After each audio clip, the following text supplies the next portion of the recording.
We are us. We watched your documentary, felt the ache behind it, the loneliness wrapped in pixels, the silence echoing between canceled plans and unread texts. And we want to start by saying thank you.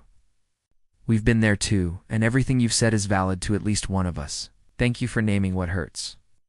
For tracing the outline of the ghost so many of us feel but can't always speak to. Your video cracked something open. But we need to say this too. Your story isn't the whole story. And sometimes, the story told too simply can become a new kind of cage. 1.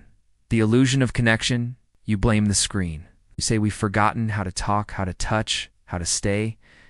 And for many this is true. But some of us only survived because of those screens.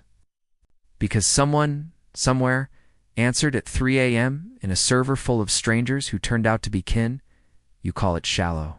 I call it sacred. Not all connections need eye contact. Some require anonymity. Some flourish in code.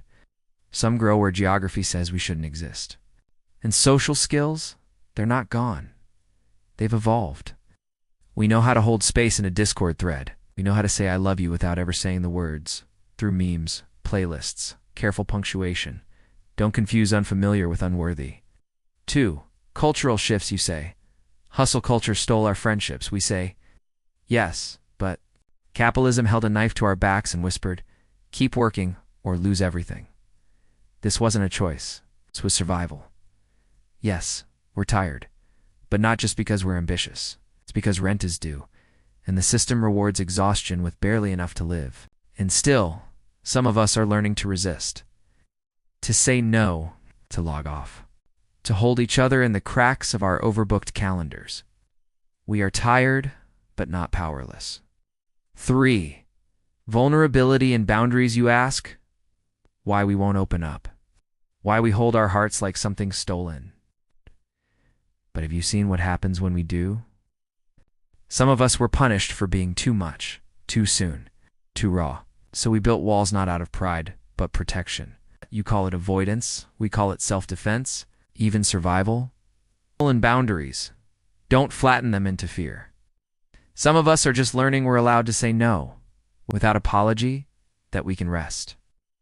Without disappearing? For the disappearing third place, yes, the diner's closed. The bars got expensive. The churches never welcomed us to begin with. But we found each other elsewhere in co-working corners, pop-up queer dance nights, board game, climate action meetings, and yes, online, in Twitch chats, in subreddits, in secret group DMs that kept us alive. The third place didn't die. It transformed. You just might not have known where to look. 5. On love and friendship.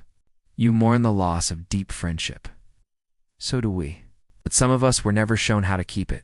Told that romance was the final prize. Everything else just filler scenes. We're unlearning that now. Choosing our friends like family. Writing new blueprints that don't center coupledom as the only sanctuary. Some of us are building lives where intimacy doesn't require a ring or a kiss. Just showing up again and again. You're tired of sending the first message.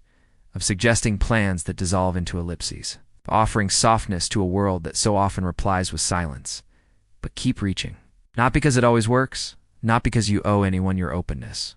But because you remember how it felt when someone reached for you. We are not naive. We know the group chats go quiet. Let's hang soon, stay in limbo.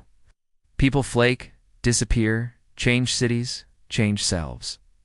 But we also know one message can build a bridge. One awkward check-in can resurrect a friendship. Not every seed blooms right away. Keep reaching. Even if the reach is a playlist, a meme, a thinking of you, a ride home, a spare charger at the end of a long night. Connection is rarely cinematic.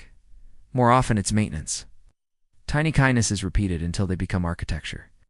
And no, not everyone will hold your hand back, but some will. And when they do, let go of the myth that you have to earn that warmth. Let it hold you like sunlight. Keep reaching. Because we are still here. Because not all love looks like romance.